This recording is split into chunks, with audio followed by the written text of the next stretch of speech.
It's crazy. It is. It is. It's insane though. That world of that recruiting world. It's just it's unbelievable, man. And like I said, you have the perspective because you had two kids who've gone through it. So I mean, you come at a totally different perspective than most of us ever get to, and so I appreciate you speaking on that because that's big stuff. I know you're out in Portland right now. So what chances are you giving to professional sports or maybe even college sports being played this year with the COVID-19 stuff? What are you thinking? I think the NBA will play this year, in one or two locations, either in Las Vegas or Disney World in Orlando. I think it'll be tournament based piece, and they'll run everybody out of there. I definitively think the NBA will play. Um, you know, Fall sports, I think they'll play, but it'll be different. Whether it's a delayed season or um, non-conference games not played, or shifted to the back end in certain cases. But games are going to be. I think schedules are going to. I think the schedules that we've seen in place for like 4 years, I think they're going to change. So, for instance, Oregon was slated to play Ohio State in Autzen Stadium with Senator Brown, um, or sorry, not Senator, our I think it's our governor, maybe Governor Brown, not Senator. She basically said no uh,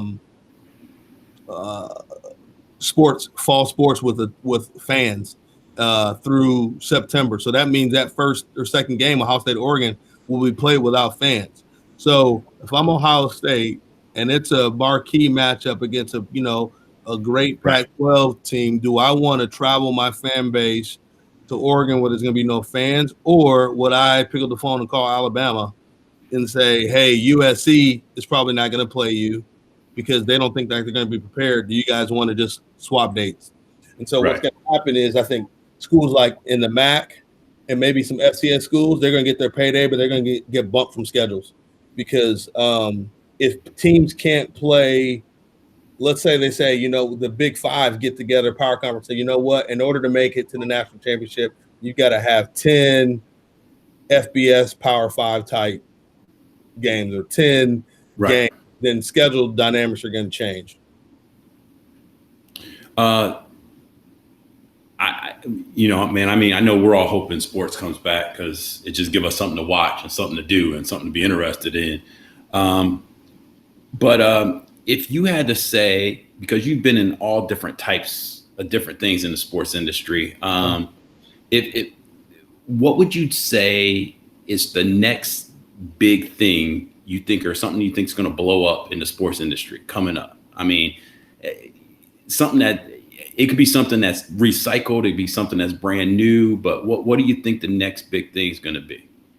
I'd say, I mean, there's two. I mean, obviously, there's two things. One is already happening, and I just think people will be slower to adapt overall because they just can't But obviously, esports and competitive gaming in terms of what's real and what's not. And then the second is a bit of a derivative of it is just live sports betting.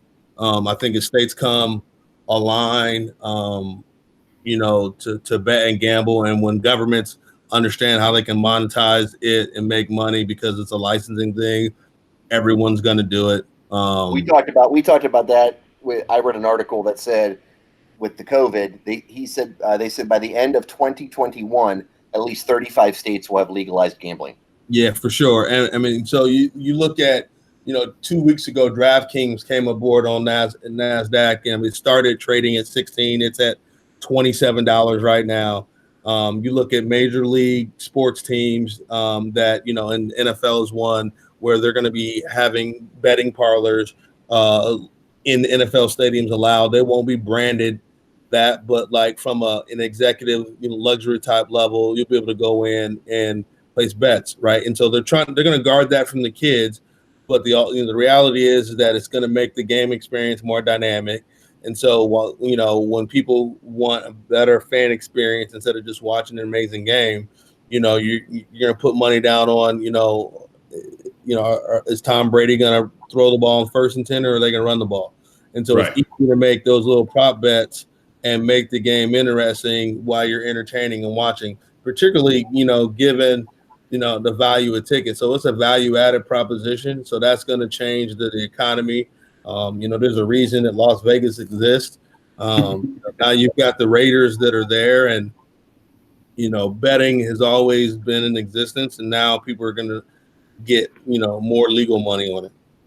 That's a great point. And plus, with technology now, you figure you can make those kind of bets much easier. Hey, it's first exactly what's going to happen, and you push a button, and bam, you put your bet in, and you place it. And yeah, because I don't think that hunger for betting and gambling is going away anytime soon. I think it's just going to keep growing more and more and more, because people want to feel more involved with what they're not only watching, but they feel like they're immersed in it even more. So I love that idea. That's great. That is fantastic. I mean, I did my grad school dissertation on gambling back in '96, and one of the things I brought up was about fair competition and the conversation. So the people I interviewed like 20 kids in the SEC, and some kids in the Big Ten, and it was like, hey, I'm a freshman in the dorm, and I go to Purdue.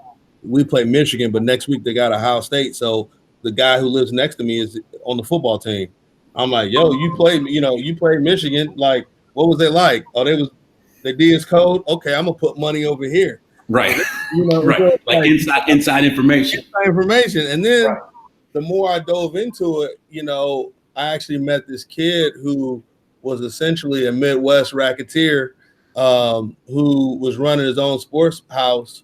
And he took his family's Pell Grant and turned that into a gambling house. So he actually ended up buying a whole bunch of houses. He ran those as gambling houses. And so his first start was his sophomore year. He got into a fraternity. I won't say which one, but he basically ran the gambling circle for a company that had him navigate the college system, and he used his fraternity pieces to set up captains at all the different schools between the Midwest and the SEC, and they corresponded and set lines there. I mean, he made hell of those. Everybody knew that, like, you want to set a bet, you went to him, right, to get it done. But so that's what made me write my grad school piece on fair play, because I'm like, okay, what would it take to have Joe Blow kid from Mississippi who's doesn't have any money, he's got back then all you were getting was tuition and room and board, and you had all your classes and everything else, but you didn't have any extra spending money to get pizza after the cafeteria closed at 7:00. If you missed it, it was a wrap. Right. So you're like, hey, if we slide you this money, can you, make sure you miss a block so that field goal can be, not happen, so we can set that line. Right. And the crazy thing is that you look back at the 30 for 30s that was created, and they had that Boston College basketball scandal. Yes. Where you look at Goodfellas, and that was a true story. So you remember when they're all in a car and they're like, I got this thing up in Boston. I got a guy I got to go see to get him. That was the connect. That was the real piece. And so when you watch the 30 for 30, they talk about the gangsters that had the deal, because the kid was from Pittsburgh and had the connections to Boston College mob, the Boston mob, and they were point shaving. So that stuff is, real. So I think that's why a lot of people were nervous about gambling, because how quickly you can get to players at the collegiate level. That's what the concern is, but that's crazy. That's insane. Well, Mel, what I think is crazy, just in general, not that I gamble, right, Keith? Yeah, you not got that I gamble. The big on the line. You're betting on Kurt. I saw you watching that what's that toss game? That they have a college, the college when you toss the beanbags into the cornhole. Cornhole line. I would do cornhole line. I'm trying to bet on NASCAR this weekend. I can't get anybody to take that. I've never watched NASCAR in my entire life. Nice. Well, I just think it's crazy. We do like a college pick'em kind of thing with just amongst us, and I'm just amazed at how close Vegas is all of the time. Do you have any idea, like, you know, and because I know you're a wealth of knowledge about a bunch of things, like how do they make those lines so like dead on? Do you know? I do not know, but I know they use some crazy analytics and algorithms. You know, a lot of it is based on roster, is based on historical like weather pieces, you know, matchups. And they set the line, but here's the beauty of it. They set the line, and then when they get closer to it, when they get more information, they change it, right? So, you know, they've been doing it for a long time. I don't think that they have their hands in college athletics so much in the big places where they can move it around, but based on roster management and how offenses do what, they can get pretty close, but it is a lot of running statistical math to be able to do that. So, you know, that's why you see a lot of engineers that have that taste for the VIG, like that math, they go on the casino side because they can help run those algorithms to be able to set the line in the gaming piece because it turns money. And you know, and you bring up and you saying that I looked at something I wrote down about you is, you know, I'm always amazed because I'm always telling these guys about you and how proud I am of you. But then I'm like, you know, hey, this dude got a sociology major from Purdue. You know what I'm saying? I mean, you know, and it wasn't like you. I mean, I don't know. I mean, I don't remember you back in the day going, hey, man, I want to be a sociologist. Or, you know, I mean, but you got a sociology major and you bump that into doing all the things that you've done. It just goes to show that it's kind of like once you get that piece of paper and once you get that diploma, it just kind of opens up doors and avenues. 100%. That's the key. I mean, I think all of us, we're, you know, about the same age when we're coming up. You know, if our parents worked the factory, it was get a job, work your way up, 30 years, retire, shut it down, right? That was the kind of the path. And I wasn't very smart in high school. I was a marginal student, 2.8 to 3.0 type guy. But I had that competitive drive or whatever. And like, for me, I had, everybody was like, well, are you going to engineer, teacher, or business? That was like the flat, like those are the three you're going into, right? So I get to college, I'm like, well, business, because, I'm not good at math, so I'm not doing engineering. I didn't want to be a teacher because, I didn't like people's kids. So I'm not fixing his kids. And it took me, I was in accounting 201 and I got a 7 out of 100. And I'm like, yeah, this business thing ain't for me. I don't think I can make this in this type of analytical piece. So when I was doing like an audit of like, where am I going to go? I was like, I went to at the time, it was computer science. I was like, okay, I'm going to take 2 classes here. Maybe I'll do some programming stuff. I'm going to take this. And then in sociology, it was like how organizations operate and how people think and how you collaborate and work together in a team. And you take theory and how is it applied? And I'm like, oh, this makes sense to me. And so at the end of the day, and it's funny, like even during Max's recruiting, it's funny, we're at a place and people are like, well, some of these schools, they just offer degrees like sociology, like anybody's ever going to get a job. And my whole family turned to me and looked right.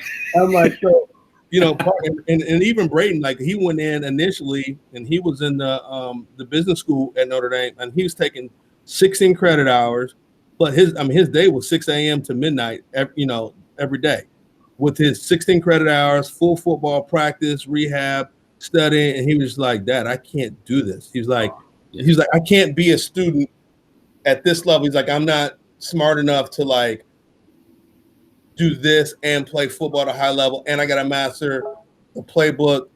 Right. And so, we had a discussion about him changing his major. And he was like, hey, I'm thinking about changing sociology. I was like, listen, get the paper.